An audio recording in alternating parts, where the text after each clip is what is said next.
Debt, debt, and debt once again. What's up, 23% Nation? Your man, Coach D, is back. Ladies and gentlemen of the 23% Nation, we are talking about reason number 6 of the 10 reasons why you are not wealthy yet. So without any further delay, ado, let's go ahead and dive right on into reason number 6. As always, Coach D is going to present to you the problem, but once again, we're really going to focus on the solutions. So, reason number 6 is too much bad debt and no good debt. That's right, guys. Coach D is here to let you know that we, as individuals, we as neighbors, as family members, as friends, as a society, as a nation, as a population on planet Earth, we have way too much bad debt and no good debt. So now that we know what the problem is, let's focus on the solutions. All right, before we get into all the solutions that Coach D has to offer, allow me, Coach D, to explain to you what I mean by good debt versus bad debt. Okay, first up, bad debt. Let's talk about it. Bad debt is what we are going to consider a liability. Now, for those of us who are just tuning in to the 23% challenge and you're not familiar with some of these financial terms, it's time for us to raise our financial IQ. Guys, a liability is anything that takes money out of your pocket, whether you work or not. So, what type of debt is a liability? Well, it's bad debt, but specifically, we're talking about credit card debt, medical debt, student loan debt, and let's not forget those nasty, pesky payday loans. Ooh, not good. Okay. Now, let's talk about good debt. Okay. Now, good debt can be an asset. And let's quickly remember, for those of us who are interested in raising our financial IQ, good debt is an asset, which basically means that it is something that is going to put money in your pocket, whether you work or not. So now the question is, what type of debt is good debt? Well, let's talk about it. For instance, a mortgage on an investment property, business loans, and also student loans. Now, I hear you out there, 23% Nation. Wait a minute, Coach D. Didn't you just say that student loans was bad debt, but now you're calling it good debt? Well, let me break it down for you, 23% Nation. Basically, what Coach D is saying is this. Yes, you may go to school. Yes, you may be enrolled in college or somebody's university. And yes, you may be pursuing a bachelor's degree, a master's degree, or even a PhD. And that's all well and good. Basically, what that means is that you are investing in yourself. You are improving your level of education. And there's absolutely nothing wrong with that. So in that sense, it's good debt, right? But here's the problem. Once you graduate, once you get that degree, that certificate, whatever it may be, you're not guaranteed a job, which means you're not guaranteed income. So for those of us who are quote unquote lucky and we find a good paying job to pay back that student loan, then great. However, if you find yourself in need of a job, even though you may have your degree, you may have your certificate, and you're not able to pay those student loans back, now that student loan is no longer an asset. It is now technically a liability. So there you have it, 23% Nation. We now know the difference between good debt and bad debt. So now that we know the difference between good debt and bad debt, let's now focus on the solutions. Solution number 1 is to reduce our bad debt. Very, very important. Now, the question is, how do we do this, Coach D? Guys, remember on Money Day, we talked about a charity fund. That's right, guys. A charity fund is definitely important. Now, a lot of people will say, well, Coach D, why don't you just consider your charity fund your debt fund, right? Wrong, ladies and gentlemen, wrong. Remember, the law of attraction is always in effect. So, we don't necessarily want to use the term debt fund, right? Because what you speak will come into existence. What you think will come into existence. So, we're going to not use the word debt fund and we're going to call it a charity fund.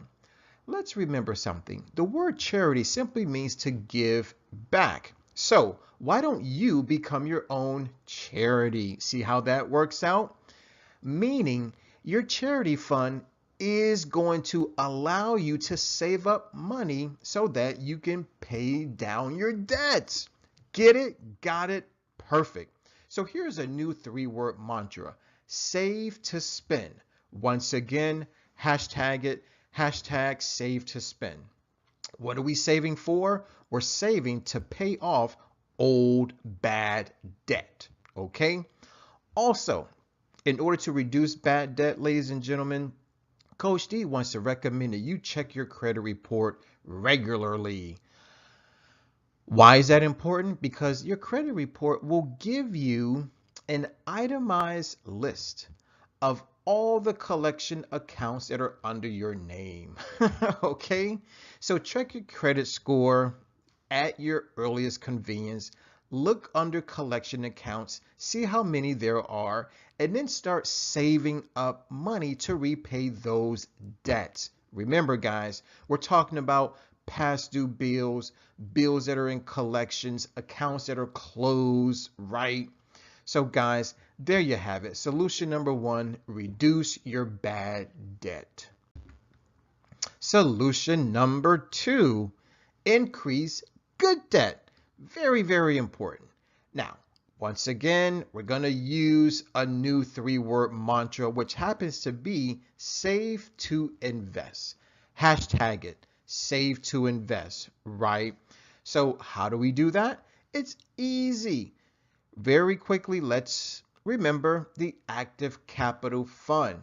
That's us saving seed money for our own business. Now, this could be a brick and mortar business. It could be an online business. I'm not going to force you, but you choose. Also, let's remember the passive capital fund, right? That's going to be the money that we save up for investing in real estate, ladies and gentlemen. So there you go. 2 ways to increase your good debt is save up money in your active capital fund as seed capital for your own business. And number 2, save up money or capital in your passive capital fund in order to invest in real estate. Solution number 3 is to minimize student loans, ladies and gentlemen. This is very, very important. Now, for all of my college age people, for all of my high school age people, and even the people that are in their 30s, 40s, 50s, 60s, and maybe even 70s who are considering going back to school, it's nothing wrong with taking out a student loan. But what's key is that we minimize the amount that we borrow from the U.S. government. Very important. So now the question is, how do we minimize student loans? Well, number 1, look for scholarships. Okay? Just start doing a Google search on scholarships. Now, of course, you want to narrow down your options.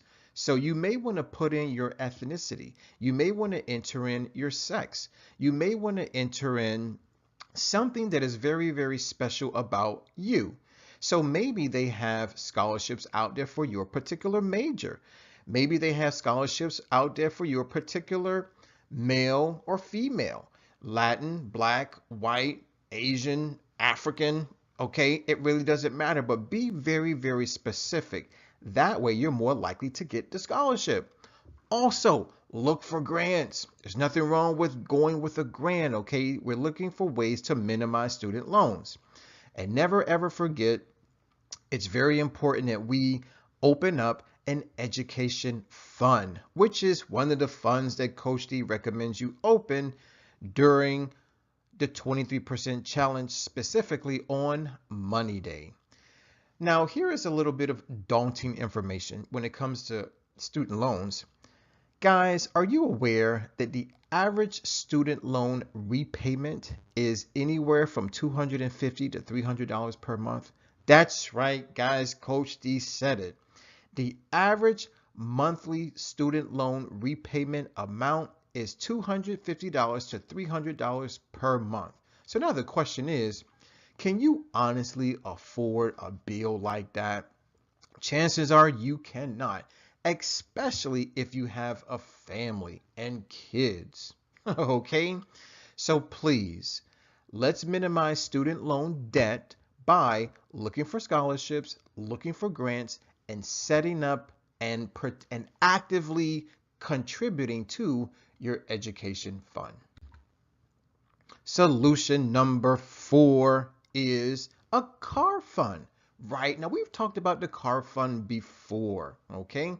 Now some people, 23% nation, may be inquiring, well, how does a car fund help me establish good debt? Well, guys, let me explain it. Remember something.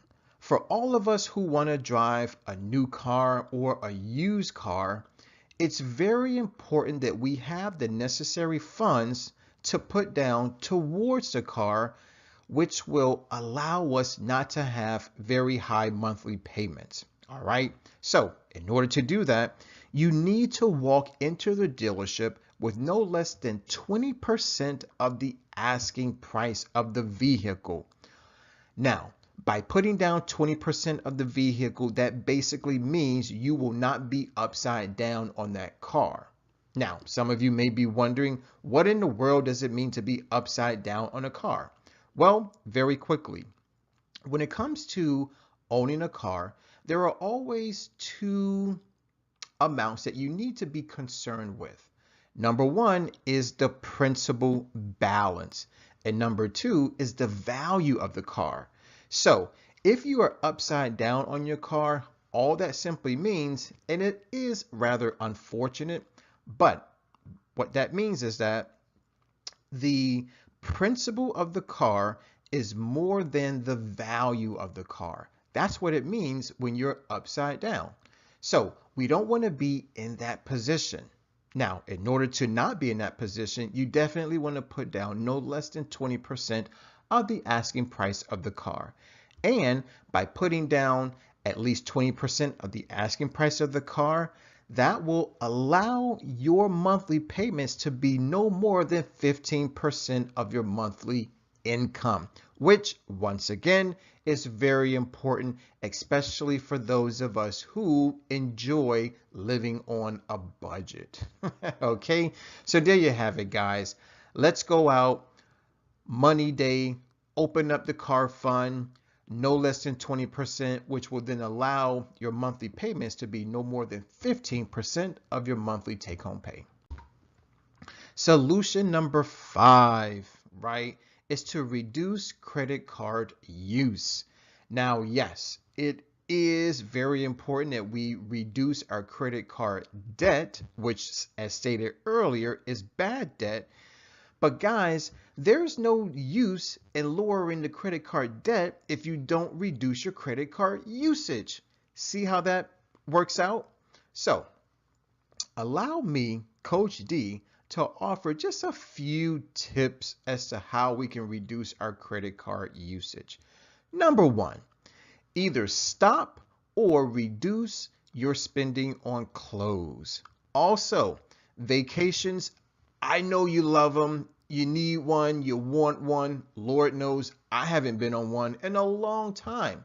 But oftentimes people spend a lot of money taking vacations, going on trips, right? So if you are in need of a vacation, Coach D really wants you to go open up that travel fund, okay, on Money Day. And also another place where a lot of people get tripped up is using credit cards to buy fast food, which of course is processed food, which is something that the body really doesn't need. Okay? Now, here are a few more tips. If you do have a credit card and you have to spend it on something, let's reflect back to what Susie Orman recommends. She recommends that you use your credit card to basically pay for two types of purchases. Number one would be groceries, and number two would be gasoline. The reason why she recommends that you use your credit card for those two expenses only is because at the end of the month, you'll have enough money to pay off the credit card bill in full, therefore having no balance, therefore paying no interest. So there you have it. Solution number 5 is to reduce credit card use. And last but not least, and I definitely got to hit you up with this one, is some of us may have a whole bunch of credit card debt, spending 1, 2, 3, maybe even up to 5 cards. I get it. At one point, I was like that. So the question is, how do you tackle all this credit card debt? Well, Coach D is going to tell you which credit card to pay off first versus which credit card to pay off last. Just go by the interest rates. The credit card that has the highest interest rate is the credit card that you want to pay off first. Why? Because that interest rate is costing you the most money, right? So pay off the credit card that has the highest interest rate first and then go down the line. So if you have 5 credit cards and one credit card is charging you 25% interest, you got another one charging you 20% interest, 15, 10, and then maybe 5%. Start with the one at 25% interest and then go all the way down finally to the one that's charging you only 5% interest. Question of the day, question of the day, and question of the day once again. Do you know the difference between good debt and bad debt? Now, that's a yes or no question, which I've already addressed in the video. So go ahead and answer it, 23% Nation. We have inquiring minds. We want to know what you know. Guys, I want to thank you for watching. I definitely want to thank you for listening. As always, let's eat well, feel well, think well, do well, be well. This is your man, Coach D. I'm signing out. Always remember, I love you. Take care and God bless.